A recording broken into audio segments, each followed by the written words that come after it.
Welcome to The Bid, where we break down what's happening in the markets and explore the forces changing the economy and finance. I'm your host, Oscar Polito. Artificial intelligence, or AI, is more than just a buzzword. It's a transformative force that has revolutionized industries and reshaped the way we live, work, and interact with technology. But before the age of self-driving cars, virtual assistants, and smart homes, there is a fascinating history of research, trials, and tribulations that laid the foundation for the AI-driven world we inhabit today. We can wind back the clock because when you think about artificial intelligence, if you go back to logic, go back to Aristotle, artificial intelligence as we know it today probably can date back around 1940s. In this episode, we'll delve deep into the origins of AI, tracing back to its theoretical beginnings and early aspirations. We'll uncover the pivotal moments that triggered significant shifts in investment sentiment, and we'll analyze the turning points in AI's history that propelled the technology from mere possibilities to tangible investment realities. Investors' attitude towards this field have gone through three phases. Initially, there's always a sense of skepticism. Then it can go through a bit of a period of hype. There's a lot of excitement, maybe sometimes too much excitement. And then that may eventually lead to a bit of a crash of excitement in any type of new technology. Here with me today is Jeff Shen, Co-CIO and co-head of systematic active equity at BlackRock, an investment team that emphasizes the use of data-driven insights and cutting-edge technology in their approach. Jeff and his team have been at the forefront of innovation in AI for decades, from their role in helping to start BlackRock's AI labs several years ago, to the strides that his team is making in leveraging the latest AI advancements in their investment process today.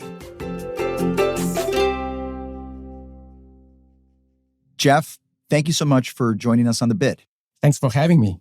So, Jeff, I'd like to start by asking you to talk a little bit how you got started in this field of systematic investing, and then what is your interpretation of some of the most recent developments in artificial intelligence? Absolutely. So I started in graduate school, got a PhD in finance, and have been in the investment world for the last 25, 30 years.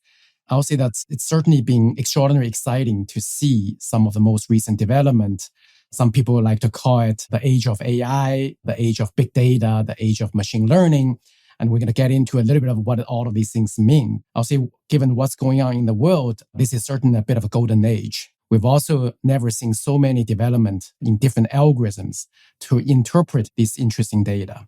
And then eventually, relative to the investors, I think the most important thing is how do you make sense of all of this data and what you can do with this data and eventually lead to a better investment outcome. Clearly, we're going to get into generative AI, large language model. If I have to step back a little bit, we've been looking at numbers for the last 40, 50 years. And large language model or natural language processing in general certainly allow us to be really smart readers of any of the text out there, whether it's earning transcript, whether it's broker calls, whether it's news articles. Now we can read smartly as an investor. And I think that's a revolutionary step that can impact how AI can be applied in the investment world. And that's interesting that you use the term golden age for data, for technology, and how it's maybe helping you do your job. But maybe if we could just take a step back and tell us a little bit about maybe some of the technology milestones that led to the development of artificial intelligence. Just wind the clock back and help us understand where we've come from. Now we can wind back the clock a lot if we want, because when you think about artificial intelligence, it is really a field that encompasses many different subfields. If you go back to logic, go back to Aristotle, or if you go back to normal distribution, at the same time, the artificial intelligence field as we know it today probably can date back a bit around 1940s and about 80 plus years of research and development. When we think about in 1969, Marvin Minsky and John McCarthy were given a Turing Award. A big part of it is actually about how do we think about representation? How do we think about reasoning in a machine intelligence way? And when we say machine intelligence, essentially you can really think about an intelligent agent would get a bunch of inputs. And then the agent would go through a rational set of calculation, what we call algorithm. And the output will be a set of rational actions and behaviors that is actually desirable in a particular type of environment or context. The development here is about better input, meaning better representation, better sensing technology, better algorithm. How do you process this information better? And also, how you measure the success is really to think about the output or the behavior coming from this kind of intelligent agent, whether that can learn in a new environment, whether it can adapt to a new environment. So how good the output is. So it is really about better sensing, better processing or better algorithm, and then eventually leading to better output. I didn't realize you would take us back to Greek philosophers in winding the clock back. But you also made the point that a lot of the research and development has been taking place over the last 80 years. Certainly a long period of time, there have been advancements in this field.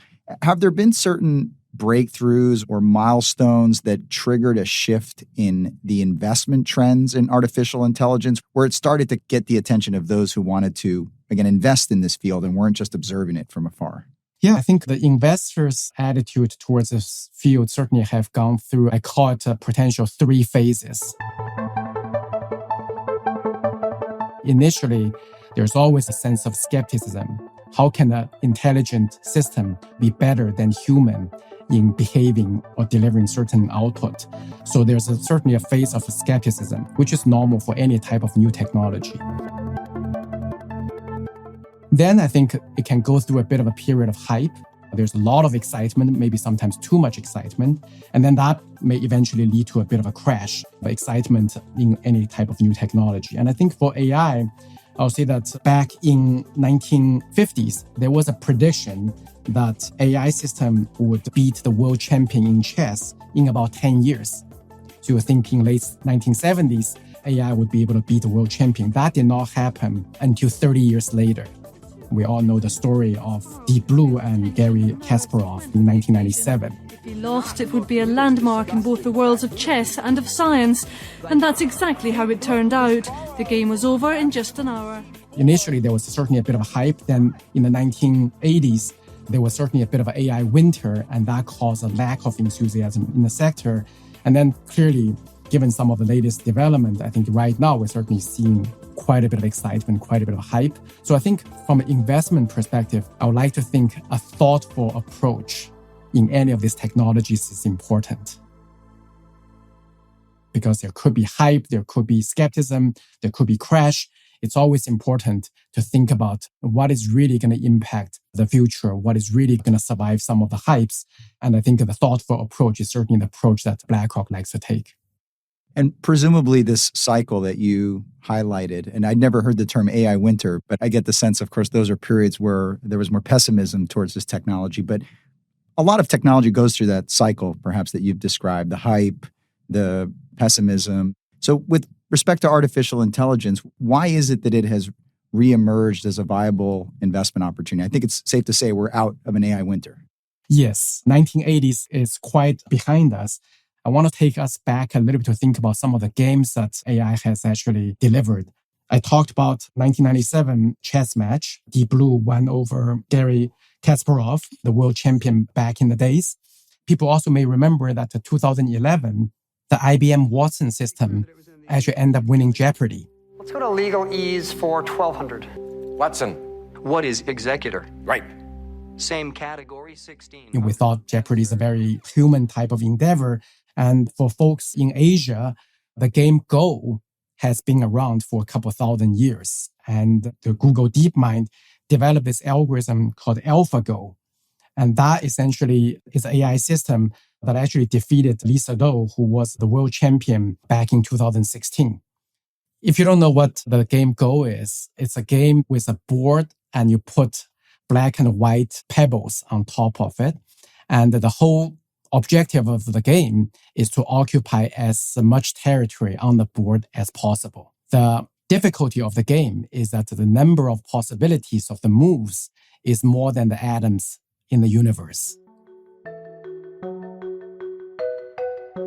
What Google DeepMind did was trying to use essentially what we call as machine learning. It is actually learning along the way. So to a certain extent, the chess, what they did was a bit of a brute force. They imagined all the possibilities and they went for it. The game of Go, the issue is that you cannot get to the end by imagining all the possibilities. The beautiful thing here is really that the machine came out with some of the moves that the human, Lee Sedol in particular, thought was pretty dumb moves. But it turned out to be brilliant moves 10 minutes into the game. So that was a surprise in the sense that it won without mimicking human. It won because it went with machine way of thinking about what's most rational move under the circumstance. And it was adaptive along the way. So I think that was probably the most surprising part when we say artificial intelligence. That was probably the manifestation of the artificial intelligence because it had nothing to do with human intelligence. Just to dwell on this, they developed another system called Alpha Zero, which did not even know the rules of the game. And it essentially self-simulated. So it was playing against itself, trying to learn the game. That was a major breakthrough because it did not rely on any of the prior human knowledge. And it basically self-simulated, so play against itself such that it knows the objective. Eventually, you want to occupy as much territory as possible. Other than that, it did not know anything. It ended up actually winning against some of the world champions. So that's the part that's most exciting. So I'll say that some of these big triumphs of AI systems that actually defeat a human or world champion in particular games certainly has been an extraordinary excitement, both in terms of thinking not only what AI can do, but also the potential for AI system to surpass human capabilities. That certainly creates a lot of excitement, but also creates some level of anxiety. And I would say that leads both towards potential opportunities, but also there's quite a bit of a risk that people are considering. And so just bringing it back to the investment landscape, what are some of the types of companies in the AI space that are attracting the attention of investors? I think right now, generative AI, especially related to large language model, is certainly all the excitement. Language is so central to our civilization, to our culture. And if you have an AI system that can have language essentially at its own disposal and being able to not only mimic a human, but also in a lot of tests, you can see that it's actually whether it's an AP test for some of the high school graduates or some of the GMAT or GRE type of tests, it certainly has demonstrated very strong capabilities. That part is actually generating a lot of excitement. I think the second part is also if you're providing tools for the AI revolution, whether it's chips or whether it's systems, whether it's cloud computing. So the tools companies are also benefiting from this overall AI trend. So that's probably the two big ones. Clearly, the outlook for this space is there will be certainly a few winners, but I think there's also could be quite a few losers because this is a very competitive space. And on the generative AI side of it that you mentioned, as artificial intelligence becomes more mainstream and more people talking about it, one of the things that gets raised, and I think you touched on this, there's ethical concerns, there's questions around the biases that might exist in the data that AI is processing, there's data privacy concerns. So how do you see these generative AI companies dealing with those issues? Or are they waiting for public policy to step in and regulate this in their own way? Yeah, I'll come back to regulation second. I think just looking at the state of the world, I'll make a couple of observations. One is that biased data will lead to biased output. Data integrity is very important, and making sure that the data is covering all different aspects of the world so that we can get a more balanced output. So I think the integrity of data is certainly critical for the success of the AI system. The second part is some of these algorithms that's being run are extraordinarily powerful. Millions, billions of parameters that's actually being put into the system. The challenge there is really that the transparency aspect of it is actually very difficult to achieve, just given how complex these systems can be. Probably some people may have heard about the neural network that's underlying a lot of these generative AI systems. When you get into the billions of parameters, it's very difficult to figure out how the decisions is actually being made. That level of transparency can be of concern. So come to the regulation, I think this is also the field that the industry, the technology are certainly ahead of where the government policies are. And this is actually where education for the policy makers, making sure that people really understand not only the power, but also the risk associated with the systems are very critical. I think it's also a competitive game where there's a competition within the industry, competition around the globe. It's also forced the industry to need to go very fast. On one hand, this is a very powerful tool that can be transformational in a lot of industries, certainly in the investment industry. At the same time, the regulation is 1 or 2 steps behind. So I think that's the conundrum that we face. And so, Jeff, you took us back many years in terms of the history and some of the milestones that we've seen that have helped the development of artificial intelligence. You're using this in your day-to-day job as a systematic investor in present day. So take us forward into the future. What are some of the developments that you see happening in AI, and what are the investment opportunities for investors? I would call it 3 things that I think for people to think about. Big data, big model, and big crowd. On the big data front, there's certainly a lot more data available. And from an investment perspective, this is certainly about how do you take as much data as possible in your decision making. And it's a scale game. It's a bit of a race on how much data you can absorb, how much data you can process.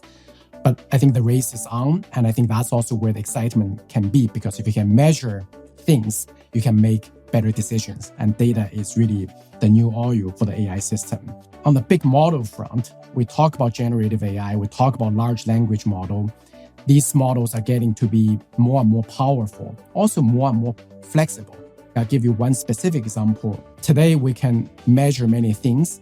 We can also combine them in a way that is actually optimal. So it is not only about measure many different things in the economy, in the world, but it's also combining them so that you can form a holistic decision through a big model by combining features together. So I think from that perspective, the big model not only allows you to combine different things in an efficient fashion, but also allow you to tackle multiple objectives. You may care about the investment outcome. You may care about drawdown characteristics. You may care about the climate impact. So this kind of big model really allows you to combine things in an efficient way, but also allow for considering different objectives. And the big crowd aspect of it, if you think about how generative AI is actually coming from, the human input is becoming more and more important in getting the AI system to be better. So it is interesting that even though we call it artificial intelligence, human intelligence is actually quite an important element of artificial intelligence. So I think this idea of human in the loop is certainly something that I think is here to stay. We are making the system better and to allow the system to produce more rational response. The new world, it's not only about generating new ideas. We can see that from a generative AI perspective, we can generate a lot more. But I think the human input here also really allows us to think about how we judge these things. How do we discriminate the good output in relation to mediocre output? So I think the human aspect of it is actually also evolved from going from purely at a job of generating things to one that's also about discriminating different outcome. So I'll say that big data, big model, and big crowd are some of the exciting things as we look forward. Well, that's an easy way to remember your outlook. And that last point is a good example of just as technology evolves and it appears to be displacing humans in what they do, humans adapt and humans contribute to that technology and work alongside that technology. So I'm going to go out on a limb, Jeff, and say this is not the last time we're going to talk about artificial intelligence on the podcast. So we look forward to having you back at some point in the future. And thanks so much for joining us today. Thank you so much, Oscar. Thanks for listening to this episode of The Bit. If you enjoyed this episode, be sure to check back next week for part 2 of our deep dive into AI, where I chat with Brad Betts, former NASA scientist and global equity researcher for BlackRock's systematic investment team. One of the senior members of the lab had gone to a conference and gave us all a briefing. And it was the first time that I had heard about artificial neural networks. And these neural networks are the key architecture behind things like ChatGPT. Here I was seeing a computer learning how to do it. It wasn't being instructed explicitly by humans. It was learning how to do it. And this fascinated me. where we look to the future of this technology and explore the potential applications for AI in the investment world. Subscribe to The Bid wherever you get your podcasts.